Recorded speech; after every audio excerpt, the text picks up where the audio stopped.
I've never been a one-night stand kind of guy, but the blonde currently drooling on the pillow beside me might not believe it. God, what's her name? Lauren? Sharon?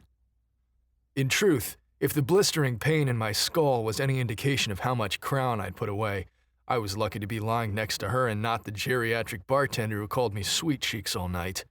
At least the blonde, slobber and all, was hot. Judging from the foreign, personal furnishings of the room, we'd decided on her place after the bar rather than my hotel room. There was a lot of pink surrounding me and stuffed animals, both good signs that a man didn't live with her. Not that I cared about her relationship status beyond not having to get in a fistfight before coffee. That would suck. My cell phone was laying on the carpet between my olive drab ball cap and a flowery high heel shoe. The notification light was blinking blue, indicating a missed call, or 7 as I discovered when I picked up the phone. Gripping the phone with my teeth, I quietly tugged on my dark green tactical pants. Sleeping Beauty snorted. Creeping like a soldier through a minefield, I tiptoed out of the bedroom and prayed the chick didn't have a roommate, or parents that I would have to deal with. It was a one-bedroom apartment, thank God, and aside from us, it was empty. Or so I thought. As I slipped silently through the apartment on a quest for the kitchen, I looked at my phone. It was almost 10 in the morning. I flipped through the icons on the screen till I found my voicemail. I clicked play and pressed the phone to my ear. At the end of the hall was a living room and a dining room. What the hell? Where's the damn kitchen? I stopped and leaned against the back of the tan sofa. The first message was from my boss. Nate, I need your report on the Kensington case. Call me. Delete. Hey, Newt, it's Mom. It's about 6 o'clock on Friday night. Call me when you have a second, okay? Hope you're having a nice trip to the mountains. Love you, it's Mom. Did I say that? Okay, bye. Delete. I looked around the room. There was no way I was calling my mother till I got back to the hotel. The next message was from the lieutenant again. Found the report. Call me back. Delete. Hey, it's Mom again. I'm about to go to bed. I guess I'll talk to you tomorrow. I hope everything's okay. Love you, Newt. I sighed. Delete. Hey, Nate, it's you. The chick's name is Shannon. I laughed. Out loud. Gotta love drunk me looking out for sober me. Delete. Nathan, it's now 8 in the morning and I still haven't heard from you. I'm starting to worry. Call me.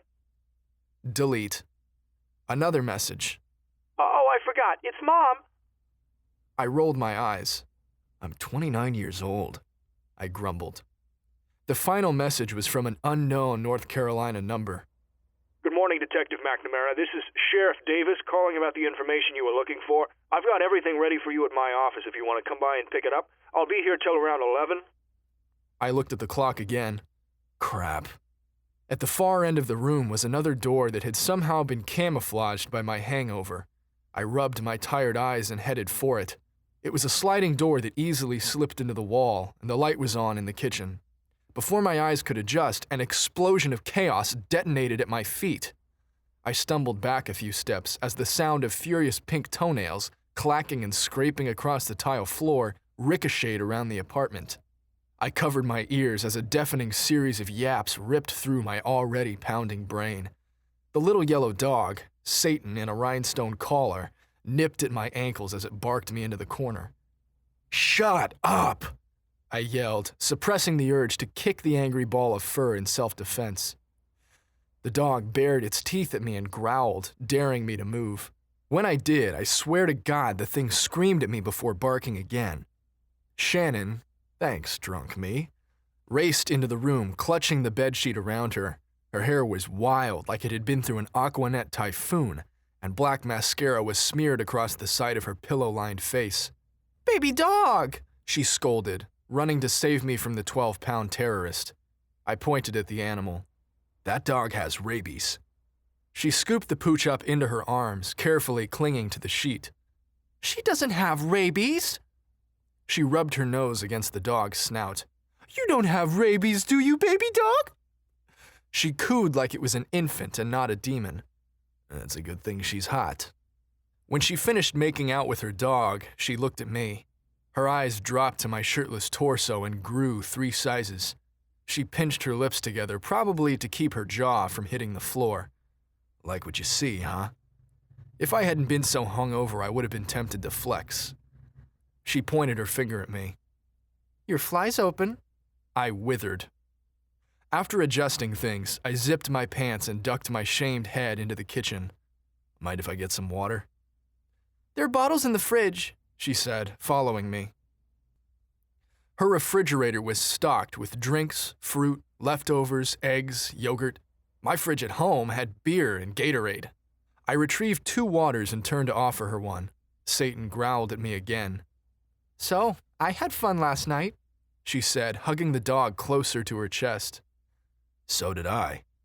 Apparently. Do you have any ibuprofen? She smiled and jerked her thumb toward the door. Yeah, it's in the bathroom. I'll run get it. I silently hoped she would glance in the mirror while she was in there. She barricaded the pup back in the kitchen, and I followed her back down the hall and walked into her bedroom. While I picked up my clothes, a horrified gasp came from the bathroom. I chuckled. When Shannon finally came back out wearing a pink robe, I was dressed and putting my boots back on. Her hair was tied in a neat ponytail and she was wearing makeup. I could have definitely done worse at the bar. She swayed her hips sheepishly from side to side. No time for breakfast? I shook my head and stood up. No, I've got to swing by the sheriff's office before I go check out of my hotel. She visibly deflated. That's right, you're leaving today. I nodded as I adjusted the grayscale American flag patch on the front of my hat. Yeah. What's at the sheriff's office? I pulled my hat down low over my eyes and checked to make sure my wallet and badge were still in the back pocket of my pants.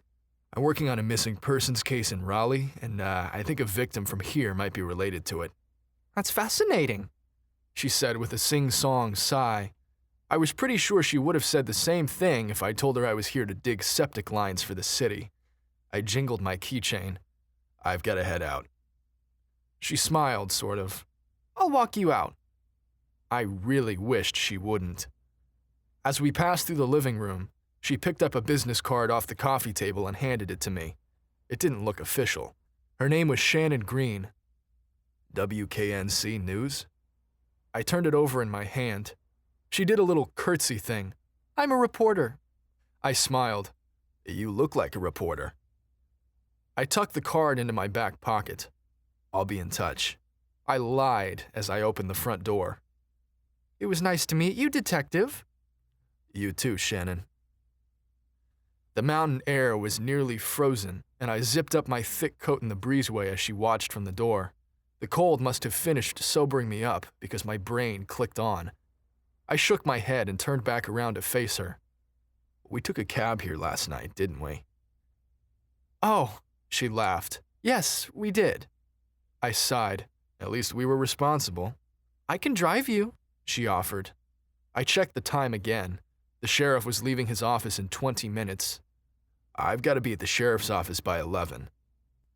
She smiled. Give me 5 minutes. On what planet? I wondered, but kept my mouth shut. We pulled into the parking lot at the Buncombe County Jail with 2 minutes to spare. I must admit, I was a little impressed. There was an SUV parked in the spot labeled sheriff, and I relaxed. I'll hurry, I said, wrenching the passenger side door open. She turned off the engine. I'll come with you. I couldn't object without being a complete jerk, so I didn't, and she followed me inside. Behind the welcome desk was a large black woman wearing a blue uniform that was at least 2 sizes too small. She was smirking before I ever even opened my mouth. I'm Detective Nathan McNamara from Wake County. I'm here to see Sheriff Davis, I said. You don't look like no detective. She stood and looked me up and down. You're too baby-faced and blonde to be a detective. Maybe charm would work. I winked at her. He's expecting me. You got something in your eye, Blondie? She asked, clearly unimpressed by me. I sighed and pulled out my badge and identification. Will you please let the sheriff know that I'm here? Sheriff don't take no meetings on Saturday. She leaned forward and sniffed the air. You been drinking? I wanted to slam my forehead against the desk. No, ma'am. She pointed a long red fingernail at Shannon. She been drinking? I looked at the woman's name tag. Miss Claybrooks, is it? She put her hand on her shelf of a hip. Please call the sheriff. Just then, the heavy metal door behind her slid open, and the sheriff stepped into the lobby. Detective McNamara, glad you could make it. He held up the white cardboard box in his arms. I was just about to leave this with Miss Claybrooks for you. I was glad he didn't. She'd probably put me through a stress analysis test before giving it to me. I took the box from him and tucked it under my arm. Thanks, Sheriff. He nodded. I hope it's helpful. He crossed his arms over his chest. Did you have any luck meeting with the Bryson family yesterday? My shoulders slumped. No. I spoke with the mother on the phone, but she wasn't interested in talking to me. I left my number with her in case she changes her mind. The sheriff shook his head. It's a terrible thing they went through. I nodded. I completely understand. And I did. He noticed Shannon behind me. Is that... I took a step to the side. Sheriff, this is my friend, Shannon Green. He reached out his hand toward her. Yes, the weather girl from Channel 4.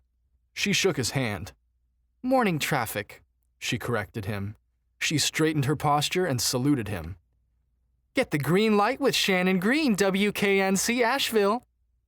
My eyes widened. Sheriff Davis laughed. Shannon started giggling.